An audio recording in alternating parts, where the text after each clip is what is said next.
సుభాష్ గారి గురించి చెప్పాలంటే ఆయన మన నియోజకవర్గం వ్యక్తి కానప్పటికీ కూడా అతన్ని ఇక్కడికి తీసుకొచ్చి మనకి క్యాండిడేట్గా ఇచ్చారంటే ఒక వ్యక్తిని మంచి వ్యక్తిని సెలెక్ట్ చేశారు. మంచి వ్యక్తిని సెలెక్ట్ చేయడమే కాకుండా ఒక విద్యావేత్త, అదేవిధంగా ఒక అడ్వకేట్, సమాజంలో మంచి చెడులు అన్ని తెలుసున్న వ్యక్తి.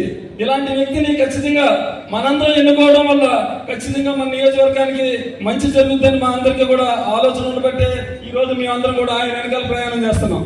అదేవిధంగా హరీష్ గారు కూడా ఒక యువత నుంచి వచ్చిన వ్యక్తి. వీళ్ళందరూ కూడా ఇంకో 30 సంవత్సరాల పాటు రాజకీయం చేయగలిగిన వాళ్ళు. 30 సంవత్సరాల పాటు రాజకీయం ఈ రోజు మనం నగ్గించుకుంటే 30 సంవత్సరాల పాటు ఒకవేళ ఒక 10-15 సంవత్సరాల తర్వాత పొల్యూట్ అయినా యువతలో ఉండగా మాత్రం పొల్యూట్ అవ్వరు, సమాజం కోసం ఆలోచిస్తారు. కాబట్టి ఖచ్చితంగా అలాంటి నాయకుల్ని మన అందరం కూడా ఎన్నుకుని ఖచ్చితంగా బీజేపీ, టీడీపీ, జనసేన ఈ ముగ్గురు ఉమ్మడి అభ్యర్థి అయిన వీళ్ళిద్దరినీ కూడా నగ్గించాలని మేము అందరూ కోరుకుంటూ నాకు ఇంత మంచి అవకాశం